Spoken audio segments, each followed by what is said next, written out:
Hello students, in today's lecture we are going to solve example number 11 onwards of exercise 4.2. All these examples are based on properties of determinants. अगर आपने अभी तक properties वाली मेरी video नहीं देखी है तो पहले आप उस वीडियो लेक्चर को देखें, उस पर बेस्ड मैंने एग्जाम्पल्स भी कराए हैं। जब तक आपको प्रॉपर्टीज समझ नहीं आएंगी ये वाले एग्जाम्पल्स भी आपको अच्छे से समझ नहीं आएंगे। तो हम आगे बढ़ते हैं। Example number 11, prove that this determinant is equal to a cube. Clear. अब आप ये समझो कि इतने बड़े डिटर्मिनेंट को अगर हम डायरेक्ट एक्सपेंड करते हैं, समझे बात को, तो मान लो ए के साथ ये पूरा डिटर्मिनेंट आएगा और ये प्रोडक्ट कितनी बड़ी चली जाएगी और हमें कितना टाइम लगेगा इसको सॉल्व करने के लिए। तो लास्ट लेक्चर में मैंने आपको बताया था कि इनको सॉल्व करने के लिए हम प्रॉपर्टीज़ को यूज़ करेंगे। तो यहीं से मैं इसका सॉल्यूशन स्टार्ट करा रही हूँ। हमारा आंसर आना चाहिए ए क्यूब। तो जब भी इस तरह का कोई क्वेश्चन आप करें तो सबसे पहले जो भी डिटर्मिनेंट है उसे आप कोई नाम दे दें डेल्टा।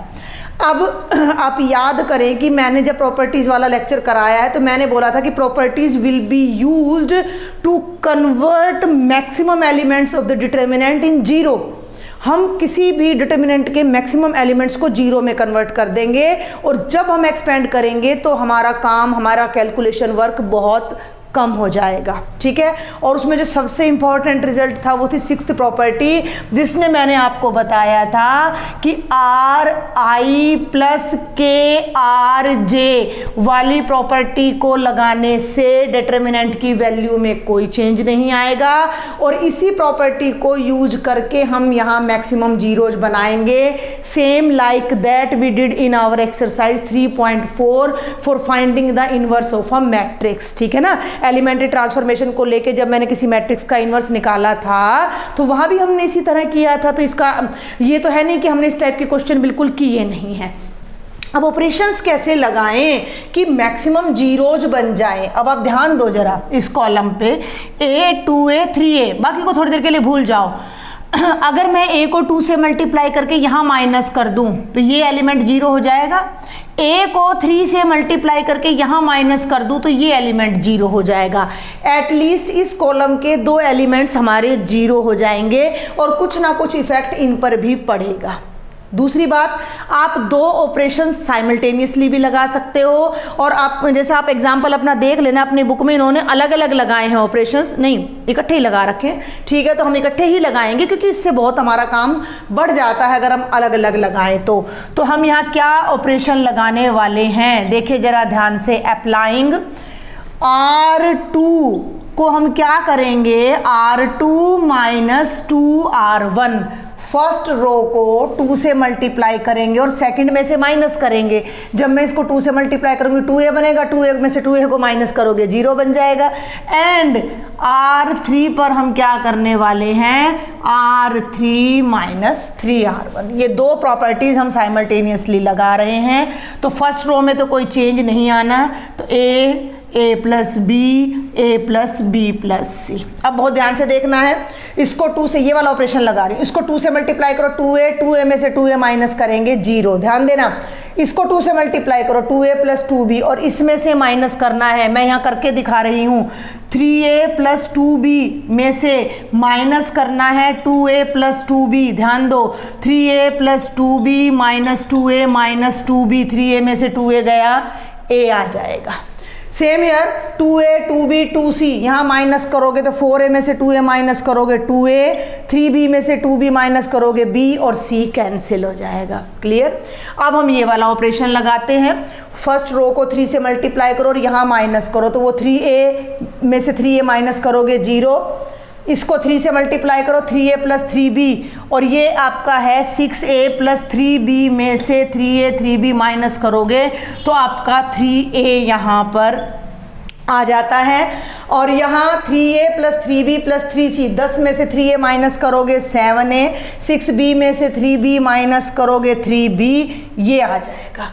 अब आप देखें जरा, इस डिटर्मिनेंट को देखो और इसको देखो, कितना ज़्यादा फर्क आपके पास आ गया है कि कम से कम ये दो एलिमेंट्स तो जीरो हो गए हैं। तो जब हम इसको कॉलम 1 से एक्सपेंड करेंगे तो दो कैलकुलेशन तो हमारी ख़त्म हो जाती हैं। सिंपल एक कैलकुलेशन, और वो भी सिंगल रह गई। ए को इन दोनों से कर देंगे, 3a को इन दोनों से। यहाँ देखो ना, two terms 3 terms 6 terms 12 terms हमारी एक डिटर्मिनेंट में आ रही थी। तो अब आप इसको डायरेक्ट एक्सपेंड कर सकते हो किसके अलोंग, जिस कॉलम में या जिस रो में मैक्सिमम 0 हो। तो यहाँ आ जाएगा एक्सपेंडिंग बाय C1। तो C1 से एक्सपेंड करो तो फर्स्ट एलिमेंट A, ये रो और कॉलम गया तो A 2A plus B 3A 7A plus B। इससे आगे कुछ मत लिखो, सेकेंड एलिमेंट लिखो 0, 0 के साथ जो भी आएगा मल्टीप्लाई में वो 0 हो जाएगा और प्लस 0, सिंपल। अब इसको सॉल्व कर दो, A इंटू इन दोनों की प्रोडक्ट, तो ये क्या बना 7A square plus AB minus इसको इससे मल्टीप्लाई करो 6A स्क्वेयर प्लस माइनस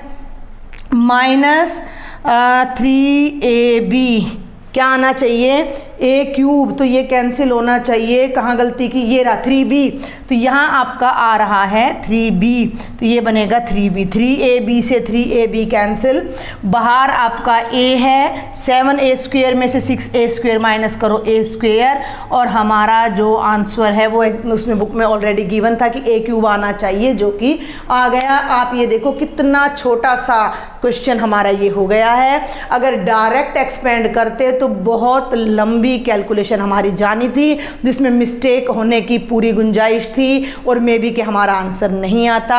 तो this is the benefit of properties of determinant.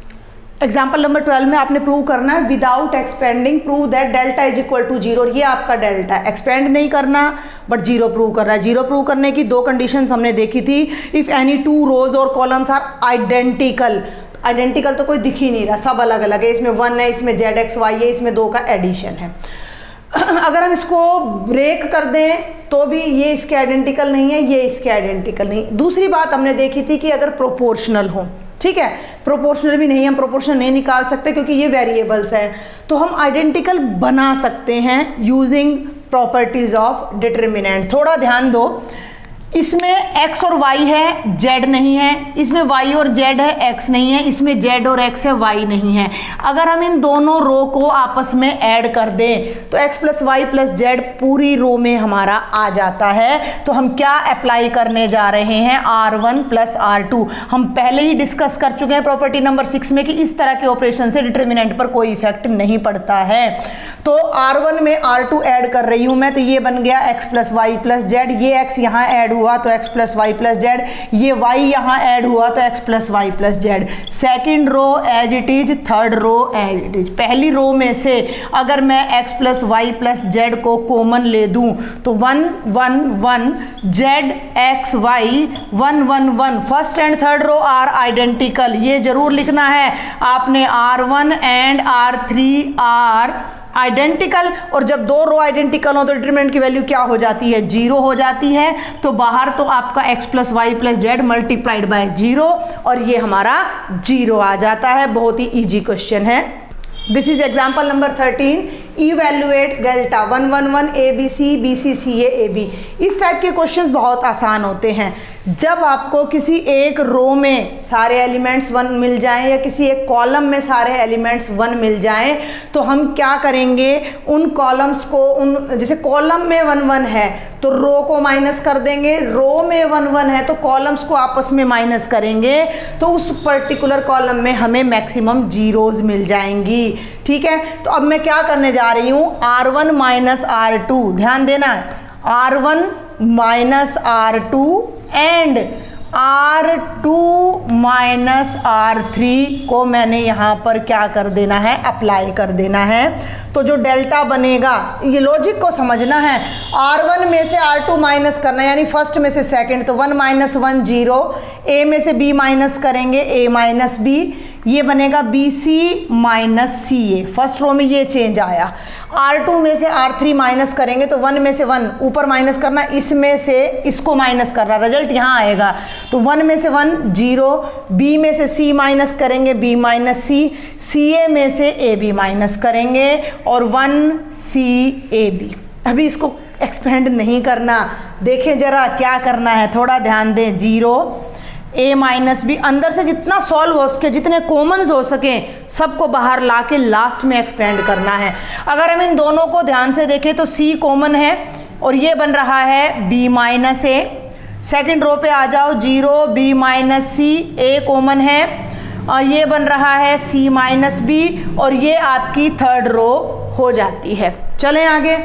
अब ध्यान दो, पहली रो को ध्यान से देखो, ये 0 है, ये a माइनस बी है, और ये b माइनस ए है। भाई जो a माइनस बी होता है वो b माइनस ए का नेगेटिव होता है, या जो b माइनस ए है वो a माइनस बी का नेगेटिव होता है। ठीक है, यानी कि मैं पूरी पहली रो में से R1 में से मैं a माइनस बी कॉमन ले सकती हूँ।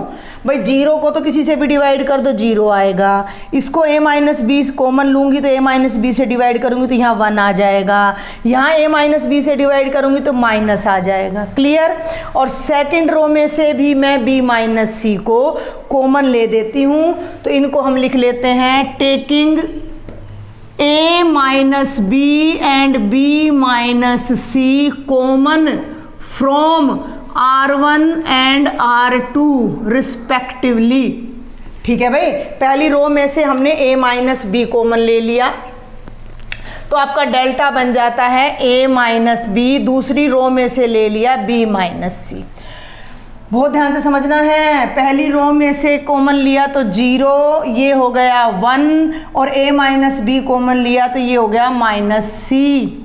फिर इसमें से कॉमन लिया तो 0, b माइनस सी कॉमन चला गया तो 1 बच गया, b माइनस सी की जगह c माइनस बी है तो माइनस a बच गया, और ये हो गया 1c और ab।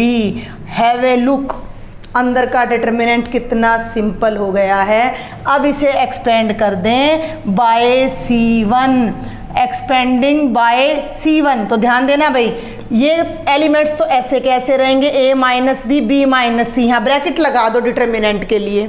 C1 से एक्सपेंड कर रही हूँ तो 0, फिर 0, और ये ध्यान देना कौन सा एलिमेंट है, 3 1 है, 3 1 है तो प्लस का साइन आएगा, तो ये प्लस का साइन आया, 1 आया, और 1 वाली रो और कॉलम चला गया, तो ये आपका डिटर्मिनेंट आ जाता है। आगे बढ़े, a minus b, b minus c, दोनों 0 को छोड़ दो, 1 को छोड़ दो, ये बना minus a minus minus plus c. Arrange कर दो, a minus b, b minus c, c minus a, ये हमारे इस डिटर्मिनेंट की एक्सपेंशन करने के बाद वाला आंसर आ जाएगा, जिसे हमने प्रॉपर्टीज़ की हेल्प से बहुत आसान तरीके से कर लिया है। Example 14, prove that this determinant is equal to 4abc।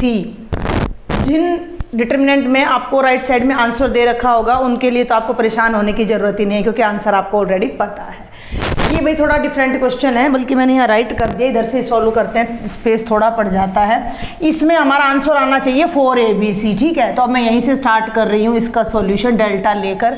इसमें हमारी जो जीरोज है ना वो कमी बनेंगी। ठीक है, फिर भी हम कोशिश करते हैं कि इसको जितना हो सके उतना सॉल्व करें, क्योंकि सिमेट्री नहीं है। ऐसे ऐड करते हैं तो 2b प्लस 2c बनेगा, तो कॉमन तो निकलेगा नहीं। ऐसे ऐड करूं तो इसमें इसको कर दिया तो a प्लस बी प्लस सी, इसमें इसको कर दिया तो a प्लस बी प्लस सी, लेकिन इसमें इसको करूं तो a प्लस बी प्लस सी नहीं बन रहा। ठीक है, समझ पा रहे हैं, मैं एक आइडेंटिकल रो नहीं निकाल पा रही हूँ, निकलेगी भी नहीं क्योंकि इसका नेचर ही ऐसा है कुछ। तो हम क्या कर सकते हैं कि ये b प्लस सी है, इसमें से b माइनस कर दो, फिर इसमें से c माइनस कर दो, तो 1 0 तो हमें एटलीस्ट मिलेगा। तो वो क्या ऑपरेशन हम लगाने जा रहे हैं, R1 minus R2 minus R3, ये दोनों इकट्ठे लगा दिए। पहले हम ऐसा भी कर सकते थे कि R1 में से R2 माइनस करते फिर R3, लेकिन हम प्रॉपर्टी पढ़ चुके हैं, कोई फर्क नहीं पड़ेगा इस ऑपरेशन से हमारी डिटर्मिनेंट के आंसर पर। तो अब ध्यान से देखना है, b प्लस सी में से b माइनस किया तो b खत्म, c माइनस किया तो c खत्म, 0 आ गया। अब a में से माइनस करना है c प्लस a, ठीक है, और फिर हमने माइनस करना है c, a minus c minus a minus c, a से a कैंसिल होकर ये आ जाएगा माइनस 2c। a में से b माइनस करना है और फिर a प्लस बी माइनस करना है, तो ये हमारा हो जाता है माइनस 2b। ठीक है, second row as it is, third row as it is. ये एक जीरो हमें मिला है। अब हम इसमें इतना और कर सकते हैं कि फर्स्ट रो में से -2 को कॉमन ले लें, थोड़ा हमारा नेगेटिव पार्ट चला जाएगा, लिख लेना। अब मैं थोड़ा सा शॉर्ट में बता रही हूँ, -2 फर्स्ट रो में से कॉमन लेंगे तो -2 बाहर, तो ये 0, ये प्लस का C, ये प्लस का B, B C plus A, B C और A प्लस B। अब आप चाहो तो अब आपके मन में आएगा कि इनको माइनस कर दें या इनको माइनस कर दें, तो जैसे ही आप इन्हें माइनस करने लगोगे ये जीरो गायब हो जाएगा। कॉलम्स को करोगे तो ये जीरो गायब हो जाएगा, रो को करोगे तो ये जीरो गायब होके यहाँ जीरो आ जाएगा। तो और इससे ज़्यादा जीरो क्रिएट नहीं हो पा रही हैं, तो हम इसे अब डायरेक्ट एक्सपेंड कर देते हैं आइदर बाय फर्स्ट रो और फर्स्ट कॉलम। ठीक है, तो ऐसे क्वेश्चंस भी आपको मिल सकते हैं जिनमें भाई ज़्यादा जीरो ना बन पाए, तो उसके लिए परेशान होने की ज़रूरत नहीं है। हमारा काम यहाँ कुछ ना कुछ कम ही हुआ है यहाँ एक्सपेंशन में। ठीक है ना, यहाँ पर सभी में डबल डबल टर्म्स थी, उससे यहाँ पर हमारा आसान हुआ है। तो डेल्टा कितना आ जाएगा, -2 बाहर कोमा ब्रैकेट लगा दिया, R1 से एक्सपेंड कर रहे हैं तो पहले आ गया 0, C सेकंड नंबर पे है तो माइनस का C, कॉलम और रो गया तो ये बना B B C A plus B, B B C और A प्लस B, और प्लस में फिर हम लगाएंगे बेटा जी B, तो ये कॉलम और ये रो गया B C plus A C C, B C plus A C C।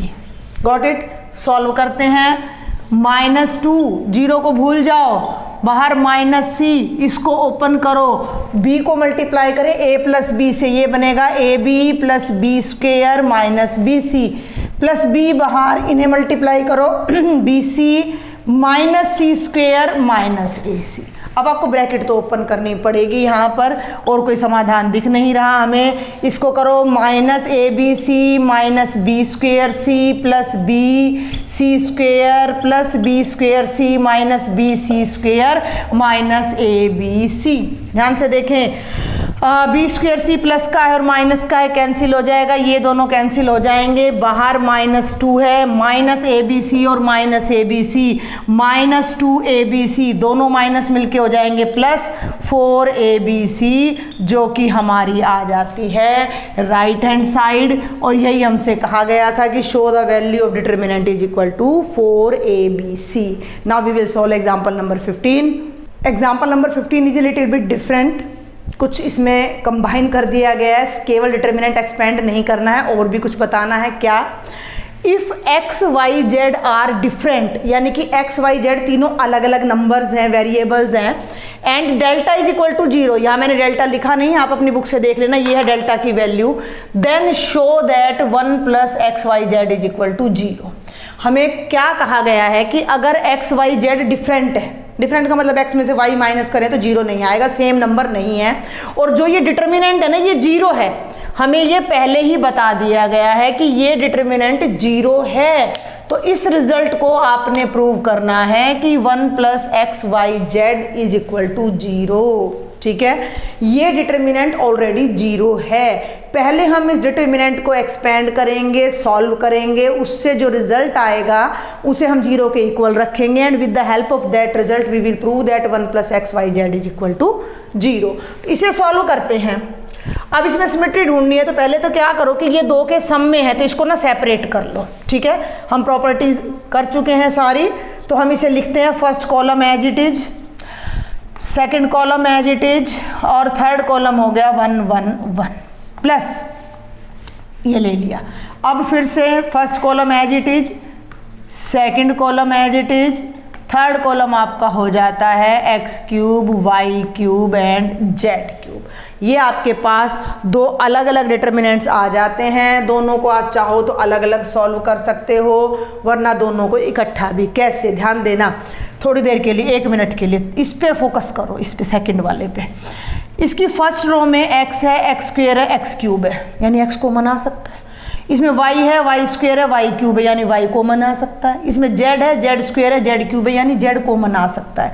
तो फर्स्ट डिटर्मिनेंट को मैं थोड़ी देर के लिए एज इट इज लिख दूं, थोड़ा छोटा करके, ये z स्क्वेयर 1, और सेकंड में से फर्स्ट रो में से मैंने x कॉमन ले लिया, सेकंड रो में से y कॉमन ले लिया और थर्ड रो में से z कॉमन ले लिया। ठीक है, तो फर्स्ट रो में से जब मैंने x कॉमन लिया तो ये बना 1x स्क्वेयर, ये बना 1y स्क्वेयर और ये बना 1z और z स्क्वेयर। ठीक है, taking common x, y and z from R1, R2, R3 respectively in second determinant. इस बात को आप यहाँ पर लिख दीजिएगा।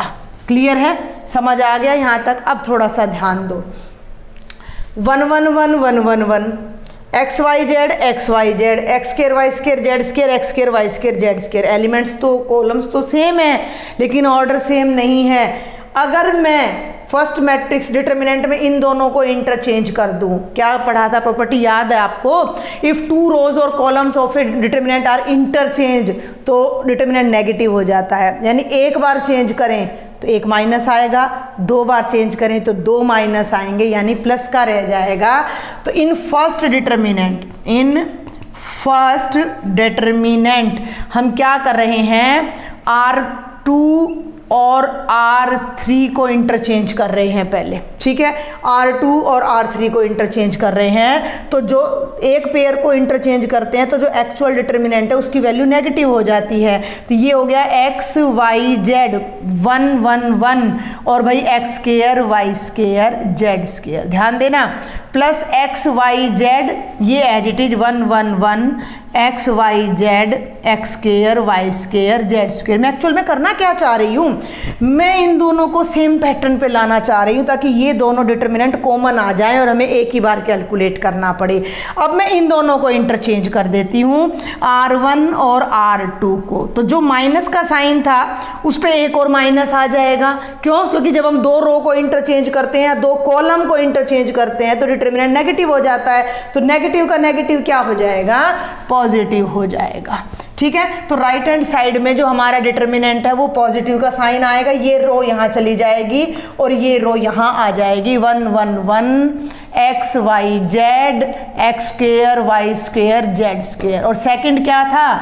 X y z 1 1 1 x y z x square y square z square. अब जरा ध्यान दो, फर्स्ट टर्म में भी वही डिटर्मिनेंट है, सेकंड में भी वही डिटर्मिनेंट है। दोनों में से डिटर्मिनेंट को कॉमन ले लें तो यहाँ 1 बचेगा, यहाँ एक्स वाई जेड, इसे हम आगे ले लेते हैं। 1 प्लस एक्स वाई जेड आगे लिया और ये डिटर्मिनेंट हमारा अब रह जाता है एक्सपेंड करना। ठीक है, अगर आप इसको ध्यान दो, नहीं 13th ऐसा नहीं है तो हम इसको करते हैं। अब इसको एक्सपेंड करना है। मैंने बता दिया था 1 1 वाला बहुत आसान है हमारा, तो हम ले लेते हैं R1 minus R2 R2 minus R3। R1 पे अप्लाई करते हैं R1 माइनस R2, R2 पे अप्लाई करते हैं R2 माइनस R3। 1 1 वाले में यही ऑपरेशन सबसे बेस्ट रहता है। तो 1 प्लस एक्स वाई जेड, तो ये हो गया 0, ये हो गया x माइनस वाई, ये हो गया x square minus y square, ये हो गया 0, ये हो गया y माइनस जेड, ये हो गया y square minus z square. आगे बढ़ूँ, बहुत ध्यान से देखना है। ये अपने आप में, अगर मैं इस टर्म को भूल जाऊं तो ये अपने आप में एक क्वेश्चन है जो कि 4-5 क्वेश्चन आपकी एक्सरसाइज के कवर करता है। 4-5 कम से कम 4 to 5 क्वेश्चन एटलीस्ट इसी पैटर्न पर चलेंगे। अब इसको देखो भाई, 1 प्लस एक्स वाई जेड। अब जरा ध्यान दो, ये x माइनस वाई है। X square minus y square देख के क्या याद आता है? मैं इसके फैक्टर कर सकती हूँ, a plus b a minus b. तो ये बन गया 0 x माइनस वाई और ये बन गया x minus y x plus y. यानी पहली रो में से x माइनस वाई कॉमन आ सकता है। 0 y माइनस जेड, भाई y माइनस जेड और y प्लस जेड और 1 जेड और जेड स्क्वायर। अब आप ध्यान दें, अगर मैं फर्स्ट रो में से x माइनस वाई कॉमन ले लूँ तो 0 है, ये x माइनस वाई यहाँ भी है यहाँ भी है। सेकंड रो में से y माइनस जेड कॉमन ले लेते हैं। तो ये सारी बातें आपने लिख लेनी है कि कॉमन लेना है x माइनस वाई किस में से? R1 में से, और y माइनस जेड किस में से लेना है? R2 में से। अब हम यहाँ आगे बढ़ते हैं। तो 1 मिनट के लिए भाई इनको आपने बस ये ध्यान रखना है कि जब 1 1 1 वाला आ जाता है तो आपने उनको सब्ट्रैक्ट करके मैक्सिमम 0 यहाँ पर लानी है। तो ये हो गया भाई लेफ्ट साइड, राइट साइड अपना delta is equal to 1 plus x y z. अब फर्स्ट रो में से कॉमन ले लिया x माइनस वाई, सेकेंड में से ले लिया y माइनस जेड। तो पहली रो में 0, x माइनस वाई कॉमन लिया तो 1 बच गया, x माइनस वाई कॉमन लिया तो x प्लस वाई बच गया। ठीक है, सेकेंड रो पे आ जाओ, 0 1 और भाई y प्लस जेड और 1 जेड और जेड स्क्वेयर। अब इसे एक्सपेंड अभी भी मत करो, अभी भी मत करो। देखो R1 माइनस R2 फिर करती हूँ मैं, ध्यान देना, मैं इसको और भी इजी करने की कोशिश करी, कम से कम एक्सपेंड करना पड़े भाई हमें, जब हमारे पास प्रॉपर्टी है तो हम क्यों अपना टाइम खराब करें।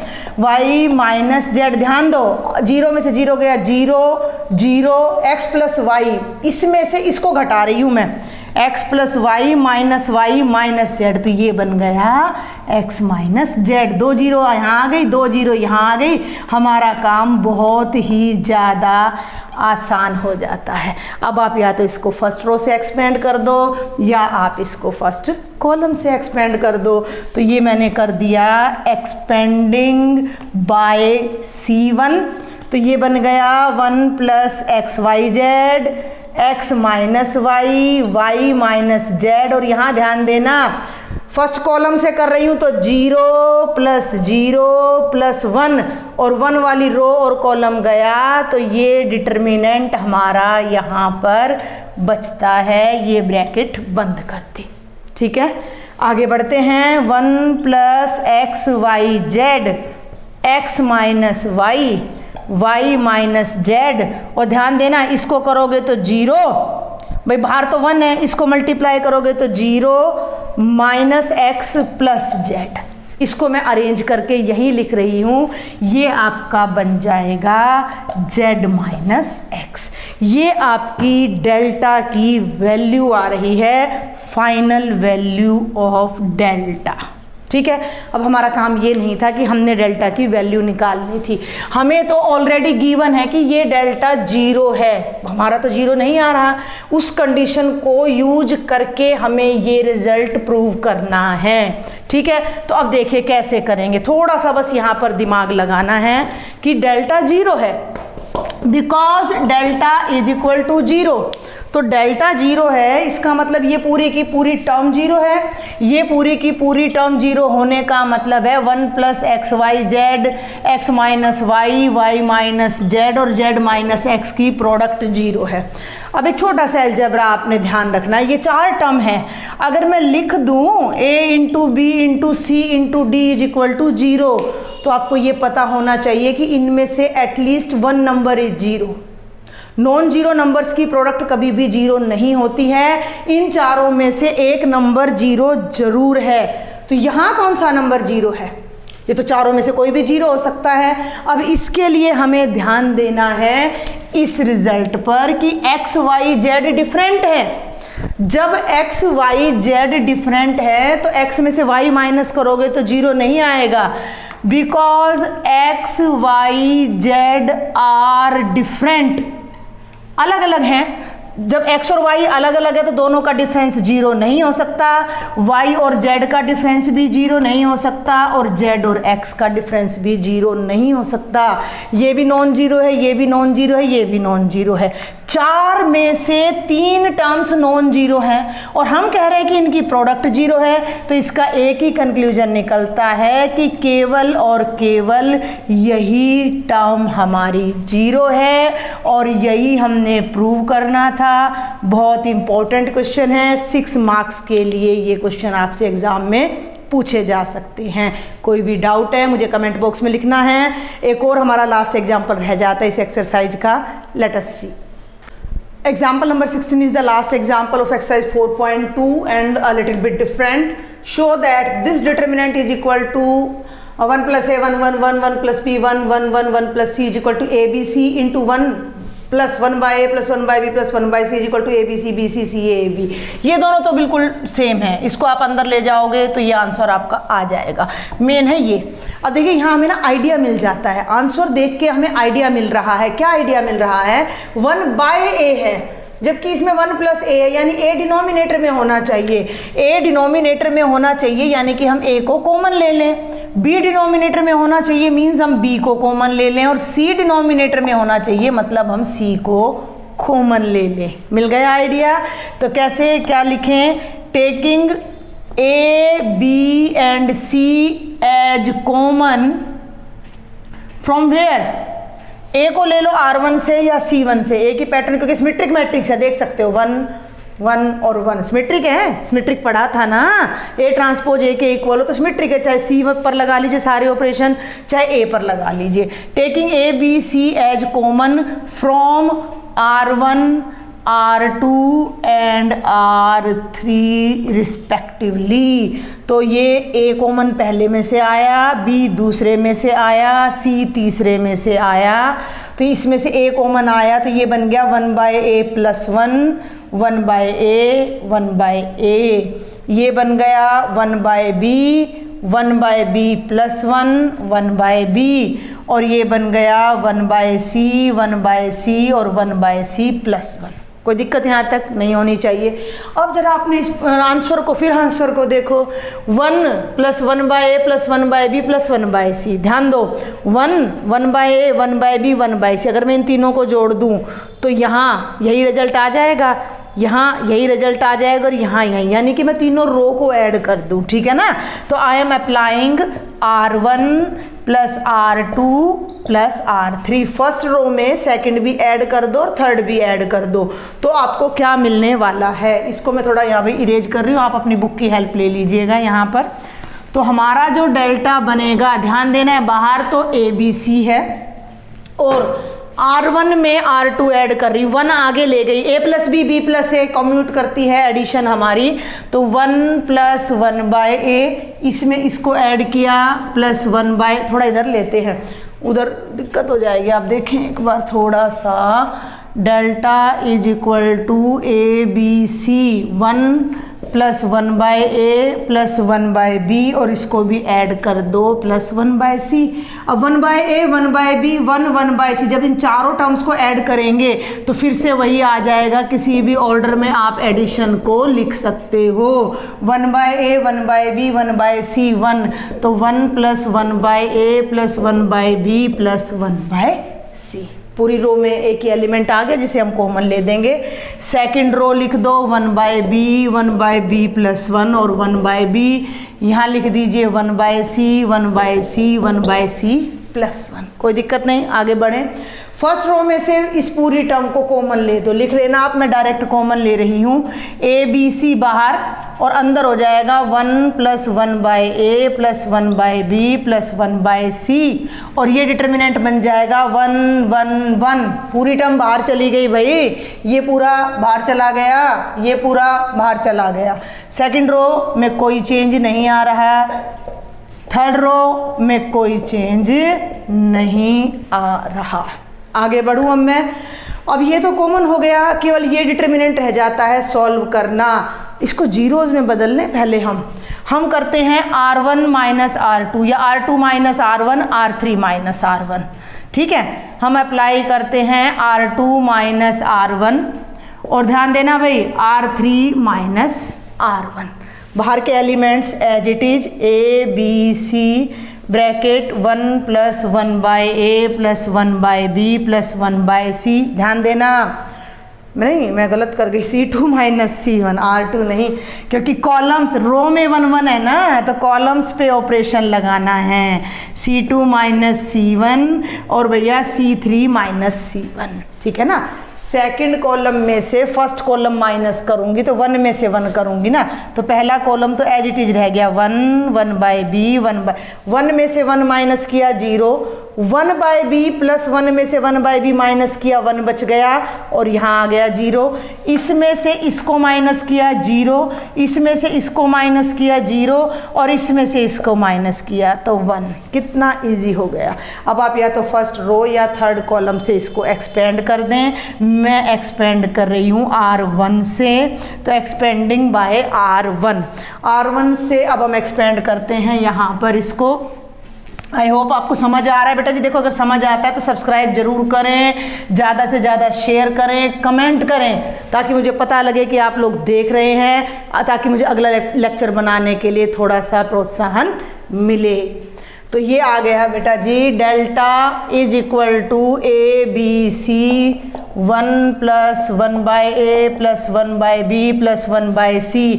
और अब मैं इसको एक्सपेंड करने जा रही हूँ फर्स्ट रो से, तो 1 और 1 के ब्रैकेट में ये डिटर्मिनेंट प्लस 0 0, कुछ भी नहीं है इसमें। फर्स्ट रो कॉलम गया 1 0 0 1, आइडेंटिटी मैट्रिक्स का डिटर्मिनेंट 1 होता है, और प्लस 0 और प्लस 0, 1 माइनस 0 1, ये सारा 1 हो जाएगा और आपकी डेल्टा की वैल्यू आ जाएगी A B C 1/a plus 1/b plus 1/c।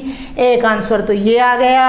इस ए बी सी को अंदर ले जाओ तो ये बन गया A B C plus A B C by A plus A B C by B plus A B C by C. A cancel, B cancel, C cancel, और ये बन गया A B C plus B C plus A C plus A B.